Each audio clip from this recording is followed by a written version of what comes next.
So here we are in Aras Innovator. I'm here in the product engineering aspect of the tool, and I'm going to open up an assembly. So here, when we have the assembly open, I'm just going to give myself some more real estate here. What we have here, when we manage parts and bills of materials in Aras Innovator, you'll see here that I am on a very high level assembly here. So I've got a thumbnail that very nicely came over with my CAD connector. Here you can see I have a bill of material. I'm able to view that bill of material in a red line manner. That is an option. In this case, I'm looking at a release revision B, but I'm also seeing it in comparison to the way it was in revision A. From a BOM perspective, I have another way I can look at the bills of materials. I can also look at them as an indented bill of material. There's no limit to the indentation or the levels that you have or the number of components that can be related in a bill of material. From our parts, we can also directly attach documents. Those documents can be PDFs, image files. They can also be Office documents that may have come over. These particular documents came over using our Microsoft Office connector. And we also have CAD documents. So again, parts, can have multiple types of documents and also CAD documents attached to them. This particular file does have CAD documents. As we can see, it's got a high-level assembly as well as a drawing. With our visual collaboration in our viewer, we can access those files without having to open them up in their native application. What that means is that when I have parts that have these 3D files associated with them, I do have the ability to access a very quick viewer here if I want to take a look at this. This viewer also has the capability of doing some pretty sophisticated things like explosions, right? So if you want to get a closer look at this assembly in an exploded view, also you have the ability to look at it with a cross-section, x-axis, and I just try to take a quick cross-section. So again, it's a very simple viewer, being able to take a quick look at your geometry. You can also do some markups if you desire, so you can go over here and do some quick markups. If you have an issue, you can point out where the problems lie and also make comments. So again, this is all part of what we call our visual collaboration. Using the same security and permission model that you have for everything else in the software, you're able to come in here and say, please review. What we have here is, again, that same viewer. When there are other types of documents attached, like 2D files, 3D files, everything is available through our viewer that requires no download. And again, anything is open for a conversation.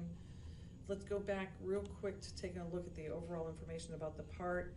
And here you can see that the comment that I just made is included in that, what we call that collaboration, that visual collaboration, that discussion that's going on here. You can also see here that there are other comments that have been made. Now, I can take a look and access those comments directly from that thread of conversation and take a look at that. These conversations and collaboration are happening in context for those particular parts that are also related to this assembly. And when I want to go to that particular, if I say I really want to go take a look at that assembly, I can click directly and go to that assembly and open it up directly from there. Also, I didn't do it before, but from the Bill of Material tab, you can also directly open the Bill of Materials items that are related to the top level assembly or any other assembly. So again, all of these things down here are live links if I need to open up any of those component parts. Again, same thing here, we're in a sub-assembly.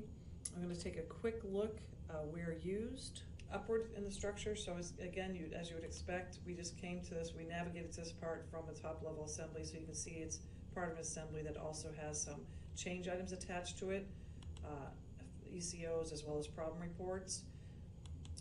You can also do a structure view. So the structure browser view is another way to look at the relationships. We already saw BOMs, indented BOM.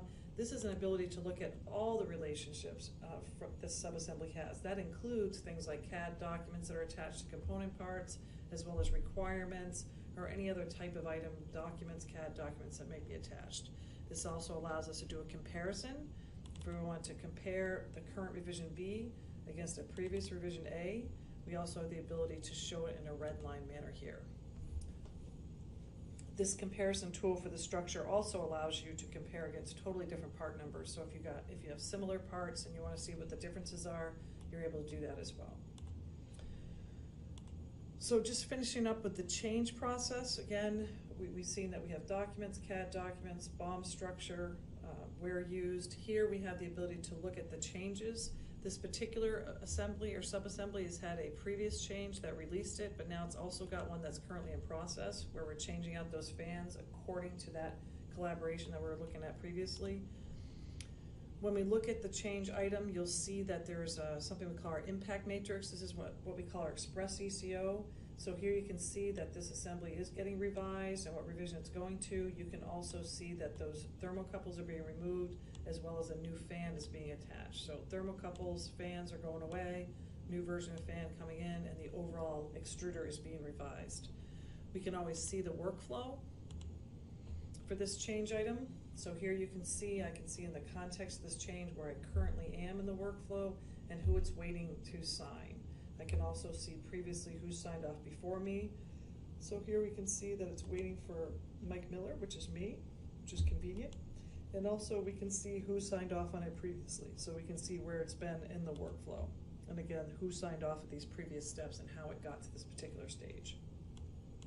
All the workflows in Aras Innovator are configurable so that if the workflow doesn't work for you, you can pick another as well and configure it to your particular business needs. I could have signed off right directly from that form, but all I want to do is come back here to show how the workflow items show up in my in-basket. So when there is something for me to sign off on, when I first come in the morning, I can take a look at my in-basket, and here's that exact change that we were looking at a second ago. The way the actual assignment of the work looks to me is that it looks like a workflow activity completion worksheet. So that one little step in that workflow has multiple tasks associated with it. So if I want to sign off on this ECO to release my extruder with those new fans changed out and the thermocouple taken out as well, I'm going to say I'm going to close the change, that everything looks good. If I want to, I can even comment and say it looks good.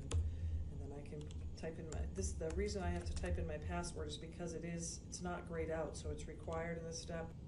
And the task disappears from my in-basket. If we go back over to our parts and I look up that extruder, you'll see it's now released at revision B.